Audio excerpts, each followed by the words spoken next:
সাল 1921 বিজ্ঞানী কুরোসাওয়া এমন একটা ছত্রাক থেকে এমন একটা কেমিক্যাল তিনি আবিষ্কার করলেন যেটা কিনা এগ্রিকালচারাল সায়েন্স ডিপার্টমেন্টের প্রায় হুলিয়া বদলে রেখে দিয়েছিল।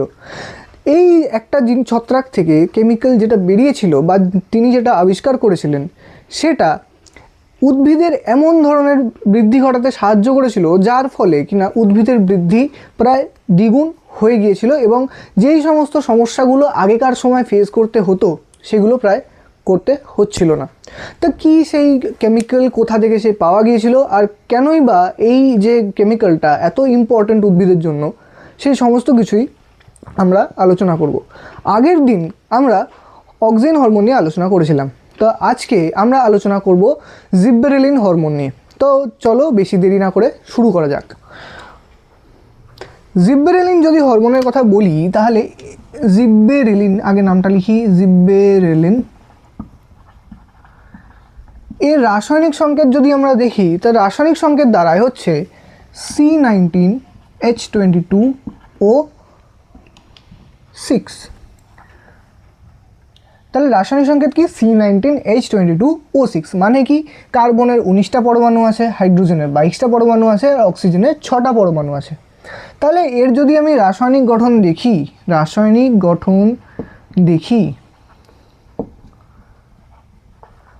গঠনে কে কে রয়েছে? কার্বন আছে, হাইড্রোজেন আছে, অক্সিজেন রয়েছে। তার মানে এটা একটা সম্পূর্ণ ধরনের জৈব রাসায়নিক পদার্থ। তাই এই জিনিসটা পাওয়া কোথা দিয়ে গিয়েছিল? এই জিনিসটা পাওয়া গিয়েছিল হচ্ছে জিব্বেরেলা ফুজিকুরোই নামক এক ধরনের ছত্রাক থেকে। কি নাম? জিব্বেরেলা ফুজিকুরোই। জিব্বেরেলা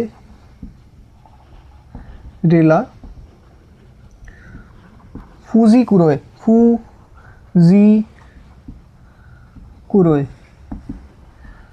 নামক একটা ছত্রাক। এটা কি? এটা একটা ছত্রাক। এই ছত্রাক থেকে আবিষ্কার করা হয়েছিল কত খ্রিস্টাব্দে? 1921-এ। কে না? কুরোসাওয়া।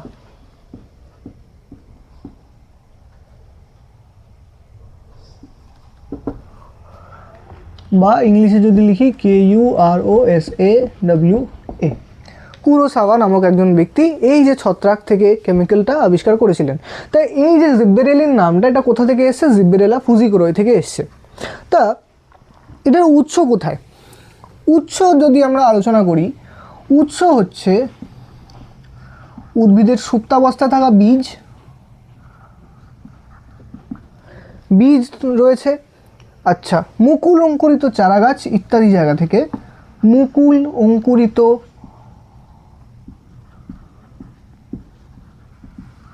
চারাগাছ ইত্যাদি জায়গা থেকে কি হয়? এই জিব্বেরেলিন যে হরমোনটা এটা তৈরি হয়। ফার্স্ট কোথায় পাওয়া গেছিল? জিব্বেরেলা ফুজিকুরোই নামক হরমোনে। কে পেয়েছিলেন? 1921 খ্রিস্টাব্দে কুরোসাওয়া নামক একজন বিজ্ঞানী। তা এই যে হরমোনটা, এই হরমোনটা ইম্পর্ট্যান্ট কেন? কারণ কাজ নিয়ে আলোচনা করি। কাজ কি? কাজ হচ্ছে এই যে হরমোনটা, এই হরমোনটা যে কোনো ধরনের একটা বীজ যে কিনা সুপ্তাবস্থায় আছে, মানে তার মধ্যে থেকে এখনও মূল এবং মুকুল বেরায়নি, সেই সমস্ত বীজগুলোকে অঙ্কুরিত হতে সাহায্য করত। তাহলে ফার্স্ট আমরা যদি কাজ দেখি তাহলে এর কাজ হচ্ছে কি? সুপ্তাবস্থা ভঙ্গ। সুপ্তাবস্থা ভঙ্গ মানে যে কোনো বীজকে ঘুমিয়ে থাকতে দেয় না। যে কোনো বীজকে কী করে? ঘুমিয়ে থাকতে দেয় না। দ্বিতীয় কাজ যদি আসি, পর্বমধ্য বৃদ্ধি। পর্বমধ্য এর দৈর্ঘ্য বৃদ্ধি। পর্বমধ্য কি? পর্বমধ্য আমরা যদি একটা বাঁশ গাছের কল্পনা করি, এমনি যদি আমরা একটা বাঁশ গাছের কল্পনা করি, আমরা কি জানি? এই বাঁশ গাছের মধ্যে এরকম অনেকগুলো গাঁট থাকে। এই যে একটা গাঁট, এই যে গাঁট, এই গাঁটগুলোকে বলা হয় হচ্ছে পর্ব। এগুলোকে কি বলা হয়? পর্ব বলা হয়। আর দুটো পর্বের মাঝখানের যে এই ডিস্টেন্সটাকে কি বলা হয়? পর্ব মধ্য। কি বলা হয়? পর্ব মধ্য। তা এই যে ডিস্টেন্সটা, মানে দুটো পর্বের মধ্যেকার যে ডিস্টেন্স, সেটা বাড়াতে সাহায্য করে কে না? এই জিব্বেরেলিন নামক যে হরমোন সেটা। আচ্ছা, তৃতীয় কাজ কি? তৃতীয় কাজ হচ্ছে ফলের বৃদ্ধি। বীজের বৃদ্ধি যখন ঘটাচ্ছে, ফলের বৃদ্ধি না ঘটালে হয়? তা ও কী করে, ফলেরও বৃদ্ধি ঘটায়। আচ্ছা, ফলের বৃদ্ধি কিভাবে ঘটায়? ফলের বৃদ্ধি যেমন আপেল, নাশপাতি ইত্যাদি যদি আমরা কথা বলি, তাহলে আপেল, নাশপাতি ইত্যাদি যে ফলগুলো থাকে, এই ফলগুলো কী করে, বৃদ্ধি করতে সাহায্য করে। তা ফার্স্ট থেকে একবার রিক্যাপ করে নিই আমরা যে কী পড়লাম। জিব্রেলিন যে হরমোনটা, এটা ফার্স্ট পাওয়া গিয়েছিল কোথায়? জিব্রেলা ফুজিকুরোই নামক এক ধরনের ছত্রাকের মধ্যে। কে বার করেছিলেন? 1921 খ্রিস্টাব্দে কুরোসাওয়া তৈরি করেছিলেন বা নিঃসরণ করেছিলেন। এর রাসায়নিক সংকেত কি? রাসায়নিক সংকেত হচ্ছে C19H22O6। এর মধ্যে যেহেতু কার্বন, হাইড্রোজেন আর অক্সিজেন রয়েছে, তার জন্য এটা কি হয়, একটা সম্পূর্ণ জৈব রাসায়নিক পদার্থ। তা এ তৈরি হয় কোথা থেকে?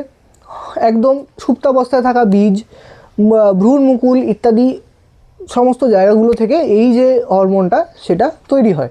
আর এর কাজ, মেন কাজ কি? কাজ সবথেকে বেশি ইম্পর্টেন্ট কোনো হরমোনের যেটা হয় সেটা হচ্ছে এর কাজ। তো এর কাজটা কি? কাজটা হচ্ছে আমরা এই হরমোন যদি বাইরে থেকে ইউজ করতে পারি বা ন্যাচারালি যদি উদ্ভিদের মধ্যে এই হরমোন তৈরি করে, তাহলে কি হয়, যে কোনো যদি একটা বীজ সুপ্তাবস্থা থাকে, মানে এখনও তার মধ্যে থেকে ভ্রূণমূল বা ভ্রূণমুকুল বেরায়নি এমন অবস্থায় যদি থাকে, তাহলে সেই বীজটা থেকে কি করবে, তার সুপ্তাবস্থা ভঙ্গন করে তার অঙ্কুরোদ্গম ঘটাতে সাহায্য করবে। এটা হলো ফার্স্ট কাজ। পর্ব মধ্যে দৈর্ঘ্য বৃদ্ধি করবে, মানে এই দুটো যদি পর্ব হয়, এই দুটো যদি লাইন পর্ব হয়, এর যে ডিস্টেন্সটা, মধ্যেকার যে ডিস্টেন্সটা, এটা বাড়াতে সাহায্য করবে। আর থার্ড কি, এ বিভিন্ন ধরনের ফলের বৃদ্ধি ঘটাতেও সাহায্য করে। তাহলে আমরা এর কাজগুলো অ্যানালাইজ করে কি দেখতে পেলাম যে এগ্রিকালচারাল সায়েন্সে এই জিব্রেলিন হরমোনটার ভূমিকা কতটা। তাহলে আমরা ভিডিওর একদম শেষ পর্যন্ত জানতে পারলাম যে এই জিব্রেলিন ফুজিকুরোই, এই জিব্রেলিন যে হরমোনটা, এটা এতটা বেশি ইম্পর্টেন্ট কেন। যতটা বেশি এটা ইম্পর্টেন্ট এগ্রিকালচারাল সায়েন্সের ক্ষেত্রে, ততটা বেশি ইম্পর্টেন্ট এটা মাধ্যমিক বা ক্লাস 10-এর সিলেবাসের জন্য। এখান থেকে অনেক ছোট ছোট কোয়েশ্চেন আসে, অথবা বড় কোয়েশ্চেন 3 মার্কসের কাজও লিখতে দিতে পারে, অথবা 5 মার্কসের জিব্রেলিন সম্বন্ধে পুরোটা কি হয় সেটাও লিখতে দিতে পারে। তাই এই ভিডিওটা তোমাদের জন্য খুব বেশি ইম্পর্ট্যান্ট হবে। তোমরা যদি চ্যানেলে নতুন হয়ে থাকো, তাহলে অবশ্যই চ্যানেলটা সাবস্ক্রাইব করে দিও। আর যদি অবশ্যই ভিডিওটা ভালো লেগে থাকে, তাহলে লাইক করে দিও। আজকের জন্য এইটুকুই। পরের দিন আমরা সাইটোকাইন হরমোনটা বা তৃতীয় যে হরমোনটা রয়েছে, সেই হরমোনটা নিয়ে আলোচনা করব।